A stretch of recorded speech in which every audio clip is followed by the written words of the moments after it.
and welcome to Leaders of Tomorrow Season 10. I'm Ritvika Gupta. On the hot seat tonight, we are in conversation with two special entrepreneurs. First up, my colleague Sunanda Jayasilan caught up with Sanal Kumar, Chairman and MD of the Classic Fashion Apparel Industry. And in the second segment, we are putting the spotlight on the hospitality industry in a conversation with Vishal Kamat of the Kamat Hotels Group. Listen in.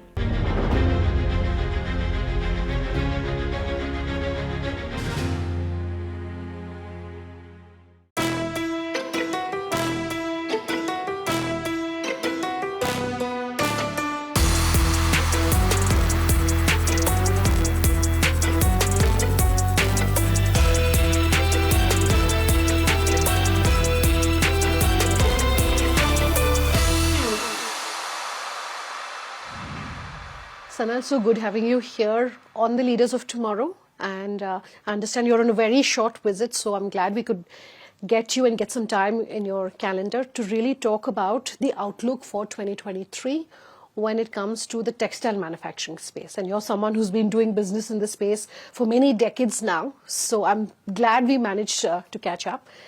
Before I come to really talking about the industry, I want to talk about your business, Classic Fashions. You've been in existence for a while now. You've been doing business in Jordan. You're also now in India. I just want to start at the beginning and ask you to talk to our viewers about what you want them to know about your business and company. I mean, basically, by education, I'm a chartered accountant. In the early 90s, or even before, we always thought of going outside to make a better living. With that, I have taken up a job in a garment factory in 1991 as finance manager. The journey on this particular industry started since then. And then, from there, I definitely got into operations. Then I became sort of an expert in setting up this business for people. So I was doing this business on a turnkey basis for people who has money, won't have this business. So I was doing that for them. Likewise, in 2000, I got into Jordan to set up the same business for one of the business houses in Abu Dhabi. That is how I got into Jordan. Why Jordan? Jordan enjoys duty-free benefit in the US, Canada, Europe, UK, as well all GCC countries. So duty-free factor in our business to have a huge bearing on, and that is the reason I went to Jordan.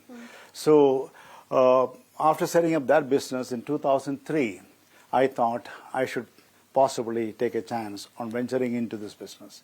Started in a small way with 300 people, 2 production lines in 2003. And today we have 324 production lines. We have 32,500 people working for us in Jordan. Wow. And last year we did a turnover of $806 million. This year we are definitely heading towards a turnover of $1 billion. That's where it stands. Fantastic, and congratulations on that journey. Let's talk about the fact that you manufacture knits out of Tirupur. While you've been in existence for a while, of course, your journey in Tirupur is fairly recent. You're about a year old. Absolutely. Why have you chosen Tirupur? Why have you chosen to enter India now versus earlier? Is there a reason for that? The beauty of India is, in Jordan, we have to get anything and everything from outside. Okay. We do only cut and make in Jordan. Whereas in India, everything is available in India itself. I mean, talk about fabric, talk about accessories, talk about any small component which is required for this particular business is made in India. So this is the reason. You asked me why Tirupur, or why you started in Tirupur knits. Because the first order that I got from Walmart is knits, and that is the reason I went to Tirupur. If it had been a woven business, I should have been into Chennai or Bangalore or even in North, anywhere. So that is the diversity India do have. Any fabric, whether it is cotton-based or synthetic-based, anything can be manufactured in India. So we just started the journey to go with Walmart's call to buy a $10 billion product from India by 2027. So we are selected for that particular journey of Walmart because Classic stands possibly one among maybe 3 or 4. Let me complacently say that under 10 strategic vendors of Walmart. In terms of volume, we may be number 2 or number 3. That's where it stands. And in terms of product diversity, we do all kinds of products for Walmart, not only knits, wovens, activewear, everything. Sure. So the first program that we got was knits, and that is why Tirupur. So that's the benefit really of doing business perhaps in the textile space in India. That is, you're saying everything is, no matter what sort of material or fabric you're working with, everything is found. What is the biggest challenge so far in this year that you've been here? of doing business here? The challenge in India is, if we talk about it, I mean, the world is evolving. The world is modernizing into manufacturing excellence, into automations, in using technology for productions. When I say technology, I'm not saying replacing people with technology. The beauty of this industry is this industry is capable of giving job to people who are not educated, who has no experience. If they have the heart to put in 3 to 12 weeks, they can be the person can be an operator, and a person with 3 or 6 months experience and a person with 10 years experience, you will not be able to differentiate if the 6 months experienced person is ready to put their heart in the business, put their heart in doing what they do. So that is the beauty of this business. So for any country, for that matter, or the beauty is this business can be taken into the rural areas of India, where the backward areas of India, wherein we can create job for the people who may not be otherwise will be getting a job on that particular remote areas. That is the beauty of this business. I know that this business is majorly focused in cities, but it should be taken into that backward areas where we can create more and more jobs for the people who are looking for. Okay, specific to India. You were talking about automation, and I want to dovetail that into the conversations around the textile policy. Lots of conversations happening around that. If you were to compare India with a place like Jordan, where you're doing business, for instance, what would you say it's going to take India to become a textile hub like that? No, Jordan is a textile hub not because of its ability. You cannot compare Jordan with India at all in terms of ability. India is far, far, far ahead. Great. But Jordan enjoys, Jordan doing this business. Jordan's business is only just $2 billion, if we talk about it. Whereas India's textile as a whole is over to $44 billion. And if you talk about the India's exports, India is doing only around $7 billion. That is actually much, much low, compared to Vietnam, compared to Bangladesh, compared to China, compared to Cambodia. Because India can do it. Why India is not doing it? Possibly this is where I'm talking about the manufacturing excellence, automations, the new techniques of improvising the efficiency of the operations without asking the operator to produce more. Operator doesn't need to produce more. You are just balancing the line. Thereby, you will drive the efficiency into the operations. Because in the past, I used to say that the cents, I'm talking about dollar cents, are on the floor. We have to pick it up. In today's world, I say that the time is on the floor, we should pick it up. Because it's all efficiency. How you can make it as lean as possible. Whereas if you have 1 hour, that's 60 minutes. But you can use all 60 minutes, that is not possible. That is clock time. Yeah. But average standard time is the efficiency. If you talk about it, industry is anything between 50 to 60%, whereas if you can cross to 75 and 80%, which is possible by using this technology of manufacturing excellence and automation, that is where you can compete. India can beat the world because, for a reason, India has everything. India has population, India has, knowledge, India has, all infrastructure otherwise. You are, of course, part of the Walmart family, if I can call it that, really. Yeah. And Walmart has aggressive targets for the country like India when it comes to its exports. Yeah. Just give me your thoughts on that. 100%. Walmart is over $600 billion company. And I'm extremely lucky that I could connect with them since 1994, 1995. And today, yes, fine, I could be one of their very, very strategic vendors only because of, every call they made, I went along with them. And I work with almost every department of Walmart.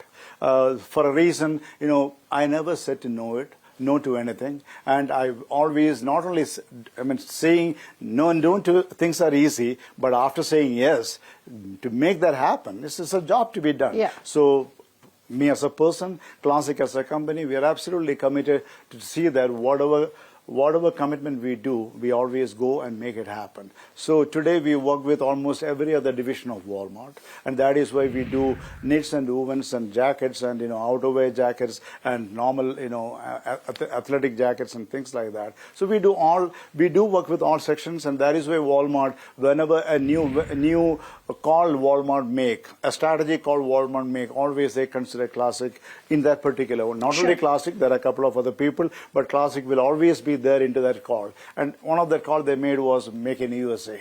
So we are the first people to start the garment division for Walmart in the US. In California, if I'm not mistaken. In Santa Ana, in California. I mean, there is not a single product which Walmart sells which India doesn't make. Sure. And on a scale of economics. So definitely it's possible. It's time for a quick break here. When we come back, Vishal Kamat of the Kamat Hotels Group is in focus. Stay tuned.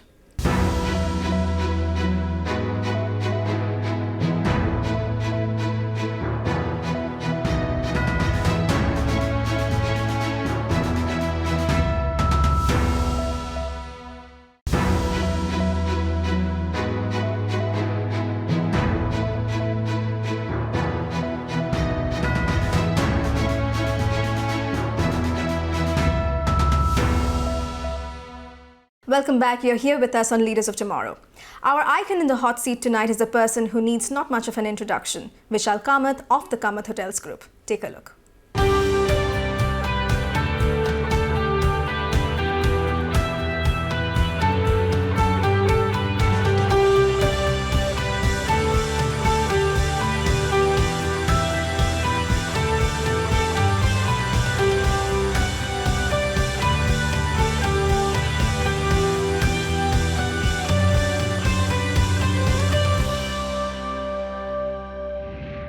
A few upsides, if I may say so, due to the pandemic has been the fact that hotels, the hospitality industry, the tourism industry as a whole has been forced to really think of a lot of out-of-box ideas and innovations. Talk to us about some of those insights. We did definitely during pandemic adapt, and I must appreciate our entire industry that we were no less than any hospital or medical service, except for we didn't have certain degrees or qualifications, but we acquired those required skill sets and we showed that we can be a very valuable part of any national calamity. Tomorrow any sort of challenge will come, our industry is able, and all we need is the confidence of the government, which many governments did show in us. So you just need that first one step to be able to take that confidence, and the government backed us in that, and these kind of tools helped us adapt during Corona and at least give consistent employment to our certain level of staff. That was our first major challenge, was to keep the show running, so that your hotel, if it's shut, it's more costly to restart. Your equipment degradation, your overall maintenance, it goes for a toss. And second, how do you get your workforce back? So the Corona helped us to be able to, the COVID facilities helped us to do this. Money really wasn't a big thing, frankly speaking, because what you were earning was not, it was peanuts. But it was not about money. It was one, about doing our duty, and two, while doing that duty, getting certain benefits where your maintenance is on, at least your staff certain strength is on, and because of that we were able to bounce back faster when the Corona started ebbing. The industry is also seeing a lot of solo travelers who want to have these out of the way, out of the box experiences, young, vibrant travelers who are expecting that same sort of experience on their holidays. Is the industry really sort of geared up towards this? Is that happening already? Would you like to see more of this innovation really being offered? See, whether a traveler is young or old, it really doesn't matter. That person's aspiration, desire matters. Today, even my mother at the age of 65 has in her a streak of adventure activity. Whether she will be able to fully do it like a 25-year-old is debatable. But that doesn't mean that she would not like to do to the best of her physical or her mental abilities. So what we need is not to cater to Gen Z, X, Y or Z. You cater to an audience who wants something, and then everybody will come to you based on their desire. If today my mother is interested, which she is, in terms of things like trekking, she will take those level of treks which entertain her, which allows her friend circle to join in, or even if she goes alone, but it's not that arduous. But then you will have someone who will want to climb the Everest and will work towards that. So ultimately what we want is engagement, a multi-level engagement where people travel more. Our population has been our biggest strength, and our disposable income population. Today India is the largest middle-aged group bracket, and that has again helped also our bounce back of the industry. So what we need is basically to create more activities. Now the government has taken out so many fantastic, there was only one earlier Statue of Unity. Now government has made more such facilities. Various other people have joined in. They have privately also started certain projects whereby more and more different type of tourism is there. You have a mix of adventure, religious, relaxation, health and wellness. It's not only that everybody is just running after one segment, and that mixed basket will help next year when the global travel starts again. See, global travel still hasn't started again. Why? One of the major reasons is the pseudo visa war. While we don't read about it in a daily sense, today it is absurd that the government of USA would want 999 days to process a visa of a person. I think it is absolutely absurd to think that it takes so much time, but for whatever reasons best known to them, it's taking. So there are a lot of people who are not able to still travel for genuine reasons or for travel and tourism, and that's where you find countries like Thailand and others taking advantage of this kind of this thing. So once this visa was settled down, once global geopolitics improve, I think that travel will be more to India, and I see that most probably happening by next year. For the hospitality space to give it that additional boost in 2023, what is perhaps the one or the two big asks that you have from the government? So while it's not part of the budget, there are a whole list of common demands. One is, improved infrastructure status to our industry, which is in a hodgepodge manner, given state-wise or not very properly. So one is streamlining that. Certain governments have done brilliantly in this. The state of Rajasthan government, I must appreciate, has supported their industry very well, and I appreciate their association members for being able to drive the point home. I think somewhere all other states also, we need to be able to get that support, and just as we have supported the state. So one is basically your central and state level support in terms of rationalization for our industry, in terms of industry status, in terms of improved GST. We have so many multi slabs. Considering that how the GST collections have drastically improved, I think it's time that we've again come back to the original philosophy of one nation, one GST, one slab, as compared to in our industry where we are handling 4/4 slabs, whether you have over 7,499 or 9, and this makes basically us uncompetitive. This is a very, very important point, the GST, where if today there are so many standalone restaurants which are more costly than even 3-star hotels, just because those 3-star hotels are crossing 7,499, their restaurant has to be charged 18%, whereas you go to a mall or you go to any other location and the GST is only 5%.